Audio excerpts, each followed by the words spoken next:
धियो यो नः प्रचोदयात्। ॐ भूर्भुवः स्वाहा तत्सवितुर्वरेण्यं भर्गो देवस्य धीमहि धियो यो नः प्रचोदयात्। ॐ भूर्भुवः स्वाहा तत्सवितुर्वरेण्यं भर्गो देवस्य धीमहि धियो यो नः प्रचोदयात्। ॐ भूर्भुवः स्वाहा तत्सवितुर्वरेण्यं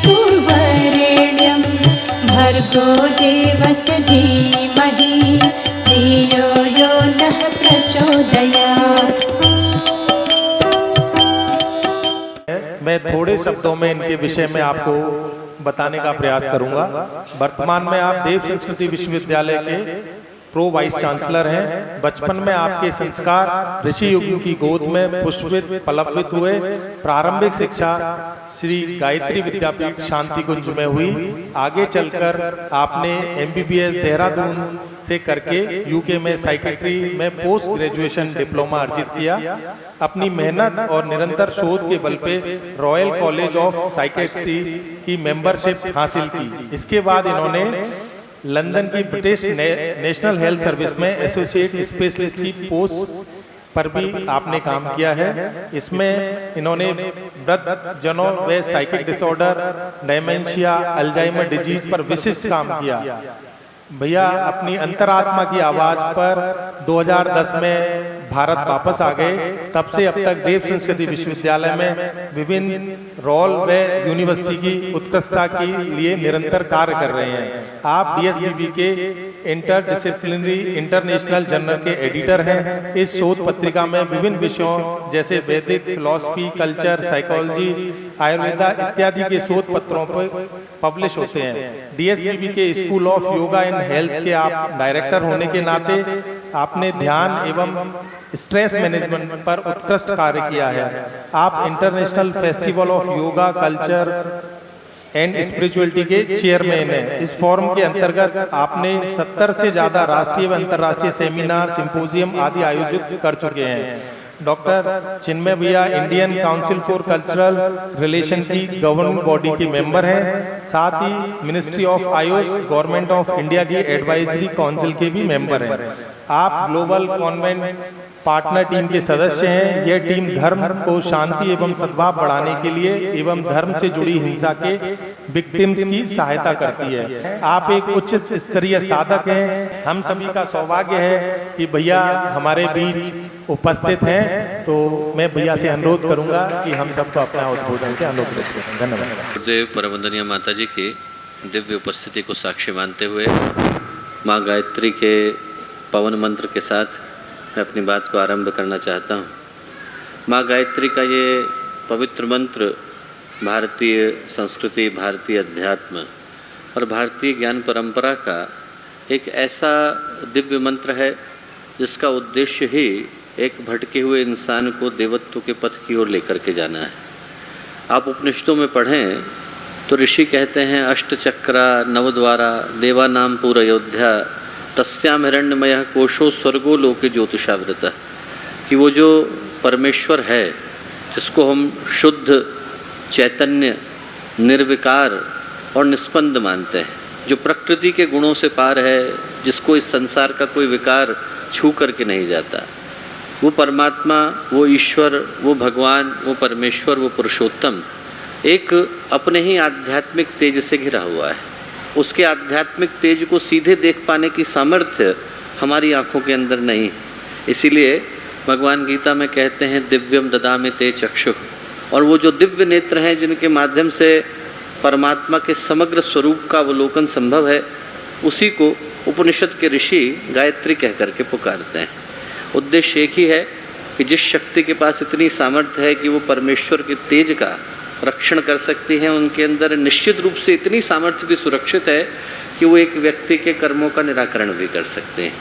और आज जब हम माँ गायत्री के इस पावन मंत्र को कहते हैं तो अपने सौभाग्य का स्मरण करते हैं कि माँ गायत्री का वो पावन मंत्र जो इस वैदिक परंपरा का पहला मंत्र रहा, जिसने वेदों को जन्म दिया, देवों को जन्म दिया, पूरे विश्व को, सृष्टि को और समष्टि को जन्म दिया, उस परंपरा का लोप समय के साथ हो गया था। और धीरे धीरे जब उस परंपरा को फिर से लोगों से परिचित कराने की आवश्यकता थी, तो इस युग के विश्वामित्र के रूप में परम पूज्य गुरुदेव धरती पर आए और उन्हें आकर जन जन के पास, घर घर के पास, हर व्यक्ति के पास गायत्री के उसी पावन मंत्र को पहुंचाया, जिसको आज से 1 या 2 सदी पहले हम लोग इस तरह से कह पाना भी अपने आप में एक असाधारण घटना माना करते थे। मैं समझता हूँ कि सौभाग्य हमारा कि पूज्य गुरुदेव के साथ जुड़ पाने का सुअवसर और सौभाग्य मिला। एक घटना आती है, बहुत प्यारी घटना आती है कि एक जगह पर मेला लगा हुआ था। मेला लगा था तो छोटे छोटे बच्चे अपने अपने माता पिता के साथ मेले को देखने के लिए गए थे और उस मेले में बहुत अच्छी अच्छी चीज़ें थीं, कहीं पर खिलौने थे, कहीं पर खाने की चीज़ें थीं। और वो बच्चे जैसे ही देखते कि खिलौने हैं तो एकदम माता पिता से जिद करते कि हमें भी लेना है, तो माता पिता दिला करके आते। थोड़ा और आगे बढ़ते तो कहते कि अरे वो खाने की चीज़ है, वो मिठाई हमारा खाने का मन है, हमको वो भी लेना है, तो माता पिता वो भी दिला करके आते। थोड़ा आगे बढ़ते तो उनका मन होता कि इस चीज़ को खा लें, इसको ले लें, तो माता पिता उनकी हर जिद को पूरा करते। इतनी देर में मेले में भगदड़ मच गई। भगदड़ मची तो कुछ बच्चों के जो हाथ थे वो अपने माता पिता से छूट गए।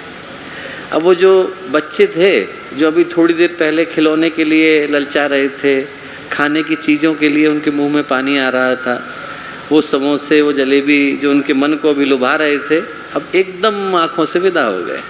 अब उनको लगा कि हमारे मम्मी पापा कहाँ गए, तो उन बच्चों ने रोना शुरू किया। जब रोना शुरू किया तो इतनी देर में कुछ लोग वहाँ से गुजरते थे, उनने उन बच्चों को उठाया और उठा करके ढूंढने की कोशिश करने लगे। और चूंकि बच्चे रो रहे थे तो वो उन बच्चों से कहते कि बेटा तुमको खिलौना चाहिए क्या? वो नहीं चाहिए, मम्मी पापा चाहिए बस। खाना चाहिए? नहीं नहीं नहीं चाहिए, मम्मी पापा चाहिए बस, उसके अलावा कुछ नहीं चाहिए। उसके अलावा अब हमारे को और कोई कामना नहीं। आधा 1 घंटा 2 घंटा वो लोग भटकते रहे। भटकने के बाद एकदम एक जगह पर उनके माता पिता उनको खड़े दिखाई पड़े और जैसे ही दिखाई पड़े वैसे ही वो बच्चे अपने माता पिता के इन जो सज्जन व्यक्ति थे इनकी गोद से उतरे और दौड़कर अपने माता पिता से जाकर के लिपट गए। जो बहुत देर की खोज थी वो एकदम प्यार में आकर के बदल गई। अब हम लोग सोच करके देखें कि हम लोग भी संसार के मेले में कुछ वैसे ही बिछुड़े बालक नहीं हैं। अपने माता पिता से हमारी भी तो उंगली छूट गई। जो संसार की चीज़ें व्यक्ति को लुभावनी लगती हैं, वो जो खिलौने अच्छे लगते हैं, वो जो खाने की चीज़ें अच्छी लगती हैं, और एक दिन जब याद आता है कि हमारे माता पिता के अलावा तो कुछ मूल्य का है नहीं। वो जो गुरुदेव हैं, वो जो माता जी हैं, वो जो माँ गायत्री हैं, जिनने हमें जन्म दिया, जिनने हमें इस संसार में चलना सिखाया, एक दिन होश आता है और बोध आता है कि उनके अलावा इस संसार में अब कुछ चाहिए नहीं। जो भी दिया है भगवान ने वो ले जाए, पर एक बार फिर से गुरुदेव और माता जी का साथ लौटा दे। हृदय में कामना यही आती है कि एक बार फिर से उनकी उंगली को पकड़ने का अवसर मिले, उनके संसर्ग का, उनके स्पर्श का सौभाग्य मिले। आज के दिन उसी सौभाग्य का स्मरण करें जो गुरुदेव से, माता जी से जुड़ने के नाते हमको मिल पाया। संसार का मेला कभी कभी व्यक्ति को भटका देता है, उसको भुला देता है कि जीवन का उद्देश्य क्या है।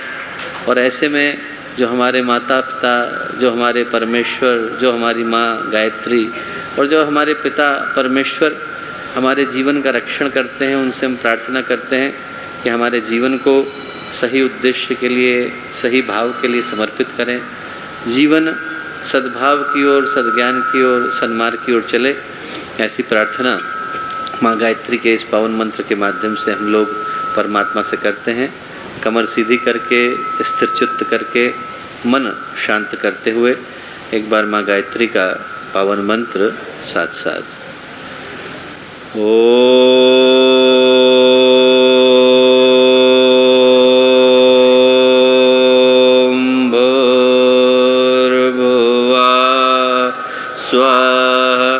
तत्सवितुर्वरेण्यं भर्गो देवस्य धीमहि ध्येयो यो नः प्रचोदयात्।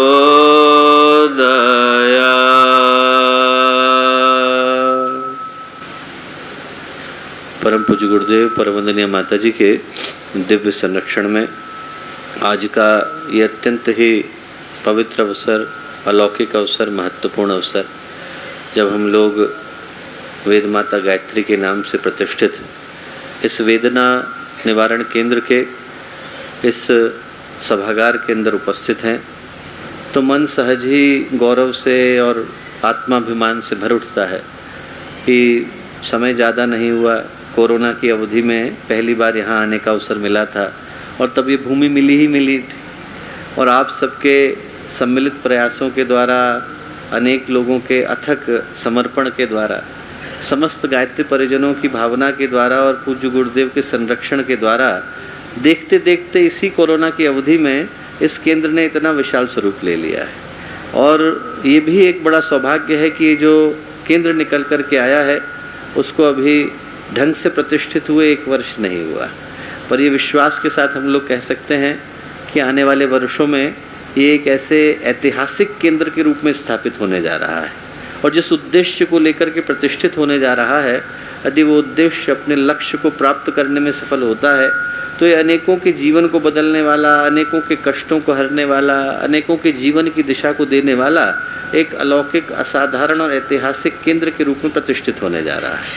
तो आज के इस शुभ दिन जब हम इस सुअवसर पर, इस सौभाग्य के अवसर पर आप लोगों के मध्य में उपस्थित हैं, तो हम लोगों के साथ मंच पर उपस्थित आदरणीय ओम मामा जी, आदरणीय कौशिक मामा जी, आदरणीय श्री प्रशांत जी भाई साहब, डॉक्टर उमाकांत जी, यहाँ आए जयपुर के और राजस्थान के विभिन्न स्थानों से आए गायत्री परिवार के सभी सम्मानित कार्यकर्तागण, वो सभी लोग जो मुझसे हर दृष्टि से बड़े हैं, ज्ञान की दृष्टि से, उम्र की दृष्टि से, वो सभी बड़े भाई, छोटे भाई बहन, प्यारे मित्रों और प्यारे भाई और बहनों।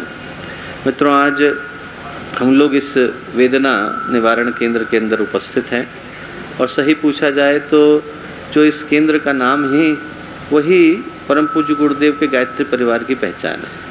यदि हम आज की परिस्थितियों में मूल्यांकन करके देखें तो जो परिस्थितियां हैं वो बड़ी ही विषम हो चली हैं। हम लोग भारतीय ज्ञान परंपरा के अंदर, भारतीय चिंतन परंपरा के अंदर 2 तरह के शब्दों का प्रयोग करते हैं। एक को बोलते हैं पर्यावरण और एक को बोलते हैं वातावरण। पर्यावरण हम उसको बोलते हैं जिसके परिवर्तनों को हम लोग अपनी आँखों के सामने देख भी सकते हैं और महसूस भी कर सकते हैं। मौसम बदलते हैं, जलवायु बदलती है, धूप निकलती है, बादल आते हैं, बारिश होती है, ये सारे के सारे परिवर्तन पर्यावरण के परिवर्तन हैं। इनको आप अपनी आँखों के सामने देख भी सकते हैं और महसूस भी कर सकते हैं। पर ऊर्जा का एक और घेरा, ऊर्जा का एक और आयाम हमारे चारों ओर विद्यमान है, जिसको हम देख तो नहीं सकते पर महसूस बड़ी शिद्दत के साथ कर सकते हैं, और उसका नाम है वातावरण। वातावरण पवित्र, सकारात्मक और दिव्य भी हो सकता है और विकृत, डरावना और मनहूस भी हो सकता है। और जिस तरह का वातावरण होता है उसी तरह का प्रभाव मनुष्य के अंतःकरण पर पड़ता है। यदि वातावरण सकारात्मक हो, शुभ हो, तो फिर वैसा ही मनुष्य के हृदय पर प्रभाव पड़ता है। बच्चे को पता है कि मंदिर का वातावरण अलग है और मरघट का वातावरण अलग है। आप किन्हीं स्थानों पर जाकर के बैठें तो उस जगह की जो ऊर्जा है, उस जगह की जो चेतना है, आपको कुछ अच्छा करने के लिए प्रेरित करती है। गुरुदेव के कक्ष में हम लोग जाएं, प्रखर प्रज्ञा पर जाकर के बैठें, उस जगह की ऊर्जा को ग्रहण करें तो अपने आप हृदय के अंदर, अंतःकरण के अंदर कुछ अच्छा करने का भाव उमड़ने लगता है। वातावरण सकारात्मक होता है तो मनुष्य की ऊर्जा को सकारात्मक दिशा की ओर लेकर के जाता है। महर्षि अरविंद के जीवन की घटना आती है कि जब वो भारतीय स्वाधीनता संग्राम के दिनों में जेल के अंदर थे, अलीपुर जेल में, तो उसी जेल के अंदर उनको भगवान कृष्ण के दर्शन हुए। वहीं पर स्वामी विवेकानंद से उनका साक्षात्कार हुआ और उस कोठरी के अंदर जब वो रहा करते थे तो वहाँ पर उनने तप को शुरू किया, योग को शुरू किया, साधना को शुरू किया। और जब उनको वहाँ से छोड़ा गया, जब वो जेल की अपनी यात्रा को पूरा करके बाहर निकले, तो उसी कोठरी के अंदर जेल के जो बाकी के लोग थे उन्हें लाकर एक अपराधी को, एक नृशंस व्यक्ति को वहाँ डाल दिया। ऐसे व्यक्ति को रखा जो न जाने कितनी हत्याएं कर चुका था, न जाने कितने लोगों को मार चुका था। और जैसे ही वो व्यक्ति वहाँ आया तो क्या हुआ? ये हुआ कि उसका हृदय बदल गया। वो तप करने की सोचने लगा, योग करने की सोचने लगा, आध्यात्मिक पथ पर बढ़ने की सोचने लगा। जेलर को लगा कि क्या हुआ, इस व्यक्ति के अंदर क्या बदला। उनने पता करने को कहा और उनको पता चला कि व्यक्ति के अंदर तो कुछ नहीं बदला, पर वातावरण बदल गया। वातावरण सकारात्मक होता है तो हर व्यक्ति को सकारात्मक करने के लिए प्रेरित करता है, शुभ होता है, दिव्य होता है, मंगलकारी होता है। तो अपने आप हृदय की ऊर्जा, अंतःकरण की जो गति है वो उस दिशा की ओर चलने लग जाती है जहाँ पर व्यक्ति अच्छा करने के लिए प्रेरित हो जाता है। यदि वातावरण नकारात्मक हो तो, यदि वातावरण के अंदर विषाक्तता आ जाए, वातावरण के अंदर अंधेरा आ जाए, तो उसका प्रभाव क्या पड़ता है? उसका प्रभाव इस रूप में पड़ता है कि आप इतिहास को उठा करके देखें। श्रवण कुमार थे, माता पिता को अपने कंधे पर लेकर के जा रहे थे, पितृभक्त बालक थे, माता पिता अंधे थे, देख सकते नहीं थे, उठा करके ले जा रहे थे। और जैसे ही उस स्थान पर पहुँचे जहाँ पर भाई ने भाई को मारा था, जहाँ पर बहुत ही नृशंस हत्याएं हुई थी, नरसंहार हुआ था, जैसे ही उस स्थान पर पहुँचे तो क्या हुआ? उनने अपने माता पिता को जमीन पर बिठा दिया और बोले, आप लोग अंधे हो, लंगड़े थोड़े हो, अपने आप चल के जाओ। पिता को लगा कि अरे हमारे पुत्र को ये क्या हुआ। वो पुत्र जो पितृभक्त था उसके हृदय में कैसे भाव आ गए। ध्यान लगाया उनने, ध्यान लगाया तो उनने महसूस करा कि ये वो जगह है जहाँ पर वातावरण विषाक्त है। भूमि के जो संस्कार हैं वो इतने ज़्यादा विकृत हो चले हैं कि ये व्यक्ति के मन को, सोच को, भावनाओं को गलत करने के लिए प्रेरित करते हैं। उनने अपने पुत्र से कहा कि बेटा तू इतनी दूर तक हमें उठा करके लाया है, एक कोस और लेकर के नहीं चल सकता, हम लोग अपने आप चले जाएंगे। बड़ा मन मार करके श्रवण कुमार बोला कि चलो आप कहते हो तो लेके जाता हूँ। और जैसे ही वो उस क्षेत्र के, उस वातावरण की परिधि से दूर गया, उसका हृदय बदलने लगा। उसके अंदर का श्रवण कुमार लौट आया, उसको ग्लानि हुई, उसकी चेतना जो है पुनः जागृत हो गई। और जो कहने का अर्थ है वो बड़ा स्पष्ट है। कहने का अर्थ है कि यदि वातावरण विकृत होता है तो श्रवण कुमार को प्रभावित करता है और निश्चित रूप से फिर हमें भी प्रभावित करता है। सब जगह पर यदि धुआं छा जाए तो व्यक्ति के फेफड़े कितने भी मजबूत हो, उसको सांस लेने में तकलीफ होती है।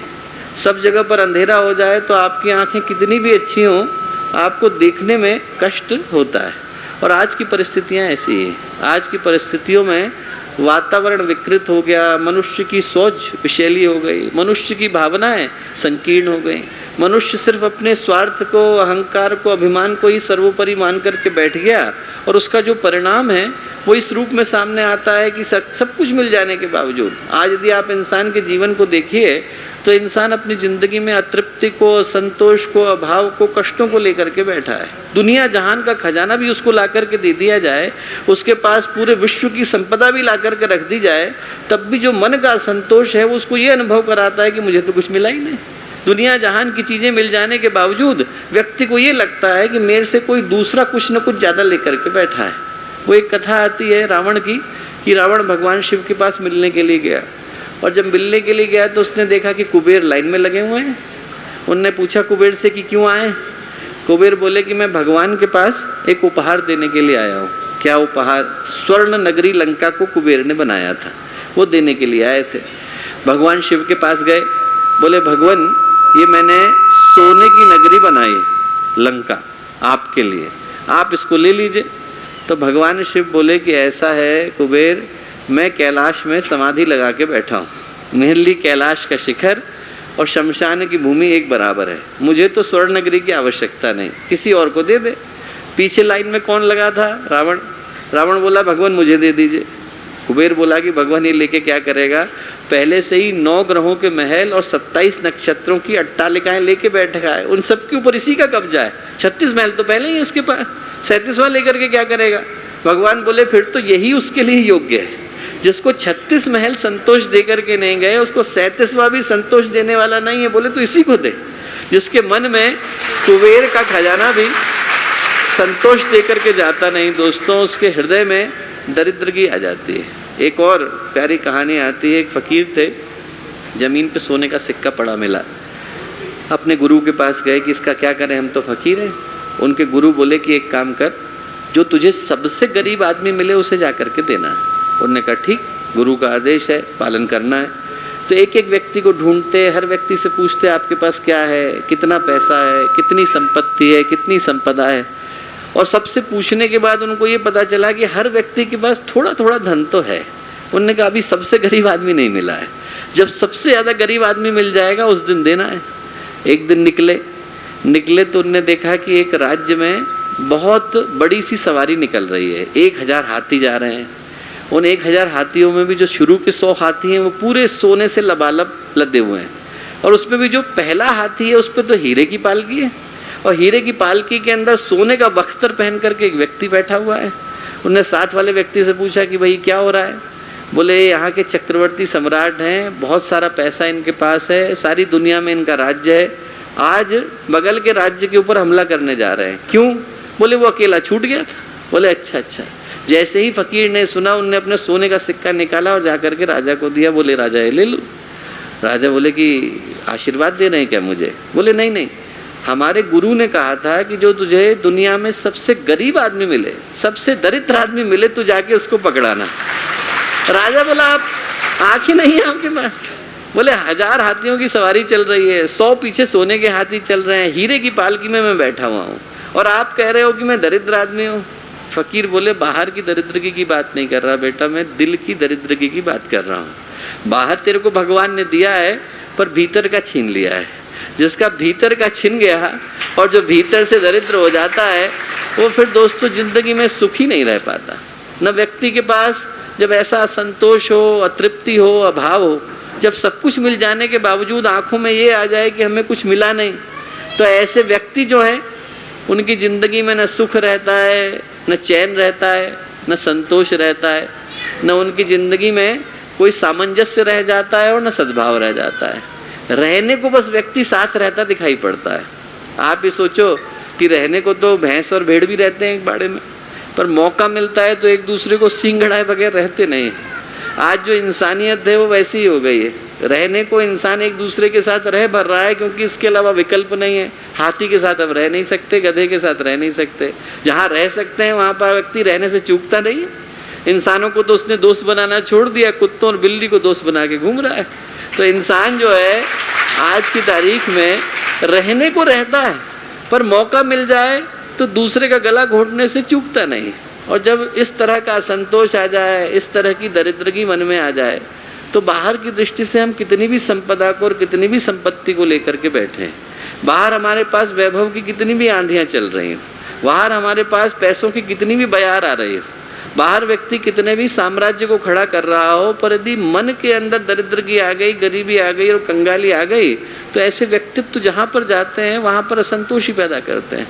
वो एक चंगेज खां की कहानी आती है। चंगेज खां भारत आया तो लोगों ने कहा कि देखो आप सबको डरा सकते हो, पर भारत के संतों को नहीं डरा सकते। उन्होंने कहा क्यों? डरा के दिखाता हूँ। उसने बेगुनाह लोगों को बुलाया, निरपराध लोगों को बुलाया और संतों को बुलाया। संतों की लाइन लगा दी और जो बेगुनाह लोग थे उनके गले के ऊपर तलवार रख दी। बोले मैं इनको मारूंगा। संत बोले क्यों मारेगा भाई? बोले मैं तुमको डराना चाहता हूँ। संत बोले हम लोग डरते नहीं हैं, और डराने के लिए किसी निरपराध को मारने का क्या मतलब है? बोले तुम लोग जानते नहीं मैं कौन हूँ? बोले हाँ जानते हैं, चंगेज खां। बोले तुम्हें पता है मेरी कीमत क्या है? बोले हाँ पता है। क्या है उसने पूछा? बोले 50 रुपये। संत बोले 50 रुपये। चंगेज खां बोले पागल हो गए हो? 50 रुपये का बोला मैंने कुर्ता पहना हुआ है। संत बोले कुर्ते की कीमत बता रहे हैं चंगेज खां, तेरी कोई कीमत नहीं। जो कीमत है वो बाहर के कुर्ते की रह गई। और आज की स्थिति में यही हो गया है दोस्तों। आज की स्थिति में आदमी बाहर की कीमत को लेकर के घूम रहा है, पर भीतर व्यक्तित्व की दृष्टि से शून्य हो गया है। और जो व्यक्तित्व की अमीरी आती है वो उसी वेदना निवारण से आती है जिस उद्देश्य को लेकर इस केंद्र की प्रतिष्ठा की जा रही है। व्यक्ति का हृदय, व्यक्ति की भावनाएं, व्यक्ति की संवेदनाएं यदि कुछ अच्छा करने के लिए प्रेरित हो जाते हैं। आप यदि सोच करके देखो कि आज की समस्याओं का मूल क्या है, आज की समस्याओं का मूल कारण क्या है, तो एक ही है कि आज इंसान बाहर की दृष्टि से अमीर हुआ है, पर दिल की दृष्टि से गरीब हो गया। इंसान को ये समझ में आ गया कि हमें यहाँ ताला लगा करके चलने की आवश्यकता है। और दुनिया का क्या सिद्धांत है? एक ही सिद्धांत है। दुनिया का सिद्धांत है कि हमको वही मिलता है जो हम दूसरे को देते हैं। जो प्यार देता है उसको प्यार मिलता है, जो प्यार देता नहीं उसको प्यार मिलेगा कैसे? इंसान प्यार चाहता तो है पर देना चाहता नहीं। तो ऐसी स्थिति में क्या होता है, ऐसी स्थिति में जो दूसरे की ज़िंदगी में वो बो करके आता है वही उसको लौट करके मिलता है। इसलिए गुरुदेव ने कहा कि जो गायत्री परिवार है उसका उद्देश्य एक ही है। उद्देश्य क्या है? गुरुदेव ने कहा मनुष्य का भावनात्मक नवनिर्माण। बाहर से व्यक्ति को बदलने की आवश्यकता नहीं, उसको भीतर से बदलने की आवश्यकता है। ये जो बाहर है, जिस शरीर को हम लोग ओढ़ करके घूम रहे हैं, ये तो भगवान का दिया गया मोबाइल सेट है। किसी को सैमसंग का मिला हुआ है, किसी को नोकिया का मिला हुआ है, किसी को ब्लैकबेरी का मिल गया है और किसी को जो है ओप्पो का मिल गया है। पर एक दिन भगवान प्लग ऑफ कर देगा तो चाहे आप सैमसंग लेकर के घूमते हो और चाहे नोकिया लेकर के घूमते हो, ये तो किसी मूल्य का रह नहीं जाता है। इसको तो हमें त्यागना पड़ता है। पर इसके अंदर का सिम जो है वो भगवान निकाल करके ले जाते हैं और किसी और मोबाइल सेट के अंदर लगा देते हैं। फिर उस व्यक्ति के अंदर वहीं पर वही नेटवर्क आने लग जाता है। और यदि आपने मोबाइल सेट जो अंदर का है, अंदर का जो सिम है, उसके अंदर संवेदना भर दी, यदि आदमी की भावनाओं के अंदर हमने करुणा भर दी, उसके अंदर इंसानियत भर दी, उसके अंदर मानवता भर दी, तो इंसान जहाँ पर है और जिस भी नेटवर्क को प्राप्त करता है, वो जहाँ पर भी जाता है वहाँ पर वो भगवान का प्रतिनिधि बन जाता है। आज की तारीख में गुरुदेव ने कहा एक ही चीज़ की आवश्यकता है, ज़्यादा की आवश्यकता नहीं। हमें व्यक्ति के हृदय में संवेदना को जगाने की आवश्यकता है। और वो जो उद्देश्य है वो इस गायत्री परिवार के केंद्र का है। उद्देश्य एक ही है कि इंसान की संवेदना जागे। दुनिया में दुख से, तकलीफ से, कष्ट से भरे लोग पर्याप्त हैं। उनके दुख, तकलीफ और कष्ट को दूर करने वाला कोई तो होना चाहिए। एक कहानी आती है, आप लोगों ने सुनी होगी, न जाने कितनी बार तो मैं ही बोल चुका हूँ, पर उस कहानी का मूल्य बड़ा प्यारा है। कहानी का मूल्य यह है कि यदि आप ध्यान से देखो तो पूरी भारतीय संस्कृति उस कहानी के अंदर आ गई। कहानी है कि महाभारत का युद्ध समाप्त हुआ। युद्ध समाप्त हुआ तो भगवान कृष्ण के पास युधिष्ठिर गए। भगवान कृष्ण ने युधिष्ठिर से कहा कि ऐसा है युधिष्ठिर, तुमको राजपद मिलने वाला है, पर तुम्हारी जिम्मेवारियां समाप्त नहीं हुई, अब शुरू होने वाली। अच्छा, क्या करना होगा भगवान? बोले देखो आपने बुरे लोगों को मार दिया। हाँ मार दिया। दुर्योधन मारा गया, मारा गया। दुशासन मारा गया, मारा गया। शकुनी मारे गए, मारे गए। इन सबको आपने मार दिया, मार दिया। बुरी मानसिकता मरी क्या? वातावरण शुद्ध हुआ क्या? बोले देखो जब तक वातावरण शुद्ध नहीं होगा और वातावरण के अंदर इसी तरह का अंधकार व्याप्त रहेगा, तब तक एक दुर्योधन के जाने से कोई प्रभाव पड़ेगा नहीं, दूसरा दुर्योधन जन्म ले लेगा। वो जो अंधेरा है वो किसी और को दुशासन बना देगा, वो जो अंधेरा है वो किसी और को शकुनी बना देगा। बोले उस वातावरण को शुद्ध करना जरूरी है। कैसे करें? बोले देखो वातावरण की शुद्धि करने का तरीका एक ही है कि हम लोग यज्ञ को करें। जब हम यज्ञ करते हैं तो क्या होता है? भगवान बोले वातावरण शुद्ध होता है। बोले याद करो भगवान राम ने रावण को मारा तो क्या किया? अश्वमेध या घाट पर बैठकर 10 बार अश्वमेधों को किया। बोले क्यों किया? इसलिए किया कि रावण तो मारा गया, पर उस असुरता को मारना जरूरी था जो लोगों के मन के अंदर व्याप्त थी। उसको दूर करने के लिए यज्ञ करना जरूरी है। ठीक, यज्ञ किया गया, यज्ञ हुआ, अश्वमेध यज्ञ समाप्त हुआ तो सबने क्या देखा कि उस जगह पर जहाँ पर यज्ञ हो रहा था वहाँ पर एक नेवला कहीं से आया और वो नेवला आकर के जमीन में लेटने लगा। कभी यहाँ लेटता, कभी वहाँ लेटता। वो जो नेवला था वो आधा सोने का था और आधा सामान्य था। बहुत जगह पर लेटा, निराश होकर जाने लगा। भगवान ने अपने पास बुलाया। भगवान ने कहा कि नेवले बड़े निराश होकर जा रहे हो, क्या बात है? बोले भगवान लंबी कहानी है, आप सुनना चाहेंगे? बोले हाँ बताओ। बोले आप देख सकते हैं मैं आधा सोने का हूँ? बोले हाँ। आप जानना चाहेंगे कि मैं आधा सोने का कैसे बना? भगवान बोले हाँ बताओ। बोले भगवान मैं महर्षि मुद्गल के आश्रम में निवास करता हूँ। और बोले महर्षि मुद्गल जो हैं वो आज के समय के सबसे बड़े तपस्वी हैं। वो एक बड़ा ही कठिन व्रत करते हैं और वो जो कठिन व्रत है उसका नाम क्या है? शिलोंच वृत्ति। शिलोंच वृत्ति किसको बोलते हैं? गेहूं के जो दाने अपने आप गिर जाते हैं वो शिला कहलाते हैं। यहाँ सभी लोग जानते हैं, जिनको न किसी से छीना गया, न किसी से मांगा गया और न कहीं से उठा करके लाया गया, अपने आप प्रकृति ने गिरा दिया। ऐसे दानों को नेवला बोला कि मुद्गल जो है इकट्ठा कर लिया करते हैं और उन दानों के 3 हिस्से बनाते हैं।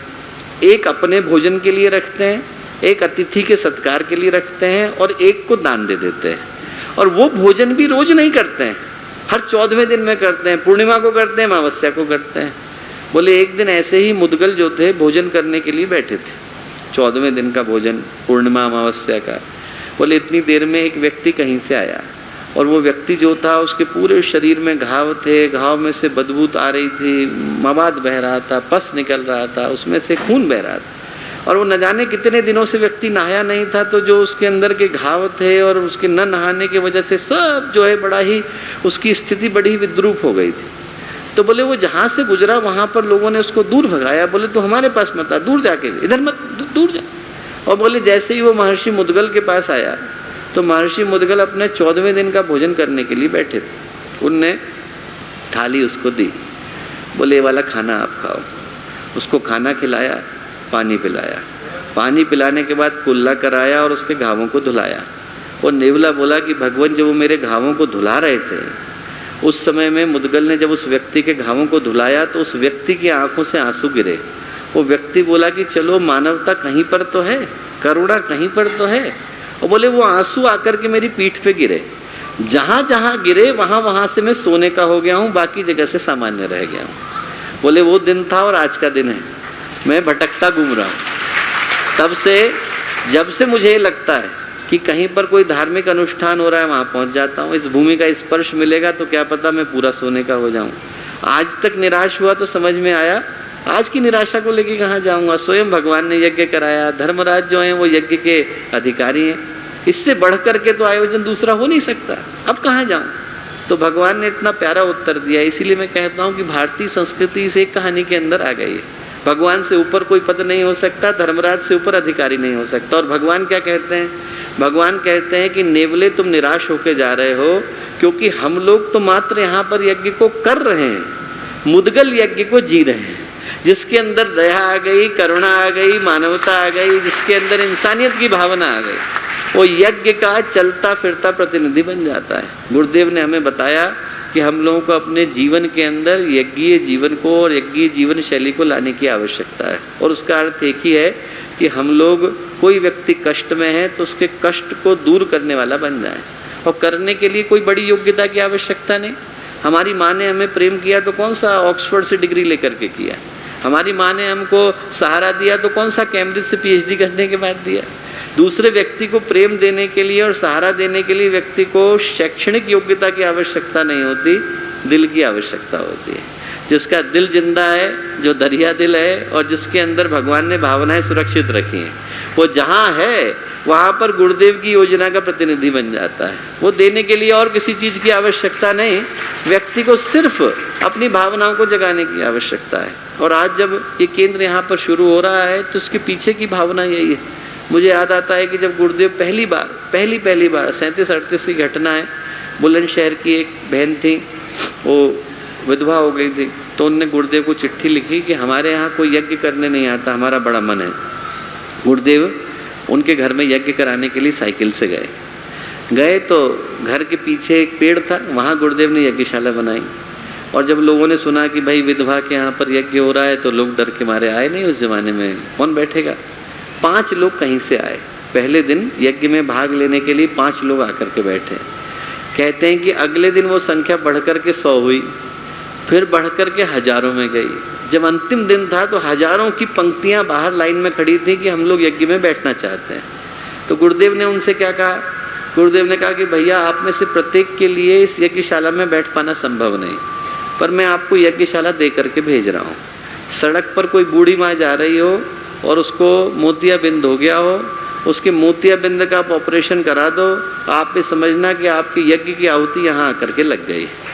मैं समझता हूँ कि हम में से प्रत्येक व्यक्ति को वेदना निवारण के उसी भाव को लेकर के जाने की आवश्यकता है। गायत्री परिवार की पहचान गुरुदेव ने यही दी, पीड़ा और पतन का निवारण। किसी व्यक्ति को दुख है, उसके दुख को दूर करने वाला हम बन जाए। कोई व्यक्ति भटक गया है, उसको सही राह पर लाने वाला हम बन जाएं। यदि इतना हम कर लेते हैं तो हम अपनी गायत्री परिवार का सदस्य होने के नाते अर्हता पूरी कर लेते हैं। इतनी ही एलिजिबिलिटी की आवश्यकता है। गुरुदेव ने यही हमें सिखा करके भेजा कि इसके अलावा और कोई चीज़ करने की आवश्यकता नहीं। आपको याद होगा कि जब बिरला जी के सुपुत्र गए गुरुदेव के पास सन 51 में 11 करोड़ रुपए लेकर, और जब वो गए तो उन्हें गुरुदेव के चरणों में रखे और गुरुदेव से बोले कि गुरुदेव आप सोने का मंदिर बनाइए। तो गुरुदेव बोले कि बेटा पैसे में छूता नहीं, तेरे लूँगा नहीं, पैसे तो तू लेकर के जा। पर एक बात बता, भगवान सोने के मंदिर में बैठे और बाहर व्यक्ति को खाने को नहीं मिले तो भगवान को कैसा लगेगा? बोले तू स्कूल बना, कॉलेज बना, हॉस्पिटल बना, ये भगवान के मंदिर है। तो यदि कोई हमसे पूछे कि इस जगह पर हमने वेदना निवारण का केंद्र बनाया है, नहीं, हमने वेदना निवारण का मंदिर बनाया है। यहाँ पर हमने वो बनाया है जो गुरुदेव कह करके गए। गुरुदेव ने कहा स्कूल बना, कॉलेज बना, हॉस्पिटल बना, और यदि आदमी के कष्ट को दूर करने का वो केंद्र बनता है तो वो अपने आप मंदिर बन जाता है। और बोले मुझको बिठाना होगा तो भगवान को सोने के मंदिर में नहीं बिठाऊंगा, लोगों के दिल में बिठाऊंगा। लोग उनसे मिल करके आए और उनको ये लगे कि आज हम भगवान से मिल करके आए, उनसे मिलें और उनको लगे कि देखिए उनके व्यक्तित्व में वही सुगंध थी जो मंदिर की अगरबत्ती में होती है, उनकी वाणी में वही मिठास थी जो मंदिर के प्रसाद में होती है। बोले ऐसे व्यक्तित्व बनाने का सपना मेरा है, और मैं समझता हूँ कि यदि हम लोग उस उद्देश्य को लेकर के चलते हैं, हर व्यक्ति को ये याद दिलाते हैं कि आपको कुछ भी अच्छा करने के लिए किसी विशेष योग्यता की आवश्यकता नहीं, सिर्फ अपने हृदय को खोलने की आवश्यकता है। हमें गुरुदेव ने यही तो सिखाया, यही तो कराया। दत्ता माँ जी पहली बार गए मिलने के लिए, जब पहली बार दत्ता माँ जी गए गुरुदेव से मिलने के लिए तो ग्वालियर में थे उस समय, गए, गुरुदेव मथुरा में थे, और गुरुदेव जो है उस समय कार्यक्रम के लिए निकल रहे थे। कार्यक्रम की जब सीढ़ियाँ, आप में से सभी लोग अखंड ज्योति गए होंगे, अखंड ज्योति संस्थान में जब जाएं तो वो जो सीढ़ियाँ हैं बड़ी पतली सी हैं, वहाँ से गुरुदेव उतर रहे थे तो मोड़ पर मुलाकात हुई। मोड़ पर मुलाकात हुई तो दत्ता माँ जी ने पैर छुए। गुरुदेव ने कहा कि बेटा तो इतनी दूर से आया है, खाना खा करके जाना। अब दत्ता माँ जी को संकोच हुआ कि देखिए पहली बार मिल रहे हैं, इतने ज्ञानी व्यक्ति हैं, पहली बार कैसे खाना खा लें। तो गुरुदेव सीढ़ियाँ उतर गए थे और दत्ता माँ जी पीछे से बोले कि गुरुदेव हमारे रिश्तेदार यहाँ रहते हैं, हम लोग वहाँ खाना खा लेंगे। तो गुरुदेव वापस चढ़ के आए और उनसे बोले कि बेटा खाना घर पे खाया जाता है, रिश्तेदारों के नहीं खाया जाता। इतना बहुत वो जो देने के लिए दिया गुरुदेव ने, वो हमें यही तो दिया। यहाँ जितने लोग बैठे हैं, मैं कहानियाँ सुनाना शुरू करूँ सिर्फ जयपुर के कार्यकर्ताओं की, तो हो सकता है कि कल का सवेरा हो जाए और तब भी ये कम न पड़े। यहाँ सिर्फ जयपुर के कार्यकर्ताओं की यदि हम बात करें, अनेकों लोग मेरी आंखों के सामने बैठे हैं जिनके जीवन में गुरुदेव ने न जाने कितनी तरह से उस प्रेम को डाला, आत्मीयता को डाला। अब समय आया कि हम गुरुदेव से जो मिला वो पूरे संसार में बिखेर दें। जो हमें मिला वो हम औरों तक पहुँचाएं और उनको ये याद दिलाएं कि गुरुदेव ने हमें दिया क्या और हम आपको देना क्या चाहते हैं। यदि वो पहुँचाने में सफल हो पाते हैं तो हम निश्चित रूप से इस वेदना निवारण मंदिर के उद्देश्य को सफल कर पाते हैं। हम यहाँ पर आए, हम यहाँ से इसी संकल्प को लेकर के जाएं कि आज हम लोग यहाँ से निकल रहे हैं, पर ये अकेला वेदना निवारण का मंदिर नहीं है। जो 1000 लोग इस कक्ष के अंदर विद्यमान हैं वो सब के सब वेदना निवारण के मंदिर हैं। जो जहाँ जाएं, यदि किसी के कष्ट को दूर करते हैं, दुख को दूर करते हैं, तो वो जहाँ हैं वहाँ पर गुरुदेव के मंदिर बन जाते हैं। और ये जो केंद्र है वो निश्चित रूप से एक अलौकिक संभावना को लेकर के आया है, एक दिव्य संभावना को लेकर के आया है। और ये विश्वास है हमारा कि जिस उद्देश्य को लेकर आप सभी चले हैं, यहाँ आदरणीय मामा जी और सबका श्रम अनवरत लग रहा है इस जगह को बनाने में, वो निश्चित रूप से अपने उद्देश्य को पूर्ण करेगा, प्राप्त करेगा। और जो भावनाएं इसको बनाने में लगाई गई वो भावनाएं निश्चित रूप से पूर्ण होगी। और ये करने के लिए, ये उद्देश्य पूरा करने के लिए आप सभी पर पूज्य गुरुदेव का, वंदनीय माता जी का आशीर्वाद अहर्निश बरसता रहे, ऐसी प्रार्थना उनसे करते हैं। आप में से प्रत्येक के अंदर पूज्य गुरुदेव की जो चेतना विद्यमान है उसको मैं हृदय से नमन करता हूँ और आप सबको बहुत सारा प्रणाम करता हूँ। नमन, अभिवादन और सभी का अभिनंदन।